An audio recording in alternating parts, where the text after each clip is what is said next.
இப்போ வருகிற சட்டமன்ற தேர்தலுக்கு ஒரு கட்சியை கட்டமைப்போட கொண்டு போகணும் அப்படின்னும் போது வெறும் டீமாக இருக்கிறது, இவங்களை பற்றி இவங்க சொல்கிறது, இது கட்சியோட வளர்ச்சிக்கு ஒரு பெரிய பாதிப்பு இல்லையா? இல்லைங்க, அது யார் அதை பற்றி யோசிக்கணும்னா, நீங்கள் செங்கோட்டையனும் செல்லூர் ராஜும் கோகுலந்தாலும் தான் யோசிக்கணும்.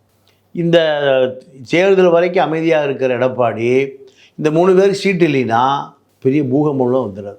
3 பேரும் அரசியலில் தூக்கி எறியப்படுவார்கள். ஓபிஎஸ்க்கு நிலைமை என்ன ஆச்சு? இப்போது எடப்பாடிகிட்ட ஏதாவது எனக்கு ஒரு பதவி கொடுன்னு கெஞ்சறார். இதே நிலைமை செல்லூர் ராஜுக்கும் செங்கோட்டையனும் கோகுலந்திராவுக்கு வரும். கோகுலந்திரா செல்லூர் ராஜு மூணு பேரும் செங்கோட்டையன் 3 பேரும் பெரிய பவர்ஃபுல்லான சக்தி இல்லை. செல்லூர் ராஜு இல்லைன்னா மதுரை அதிமுக கலைஞர்னு சொல்ல முடியாது. கோகுலந்திரா இல்லைன்னா சிவகங்கை கோணார்கள் பூரா கோகுலந்திரா விட்டு அதிமுக கூட வெளியேறிவான்னு சொல்ல முடியாது. செங்கோட்டையன் வெளியே போயிட்டாருன்னா கொங்கு கவுண்டர்கள் பூரா அதிமுக கூட வெளியேறிவான்னு சொல்லவே முடியாது. ஏன்னா 3 பேருக்கும் 3 பேர் குடும்பமே பின்னாடி வராது.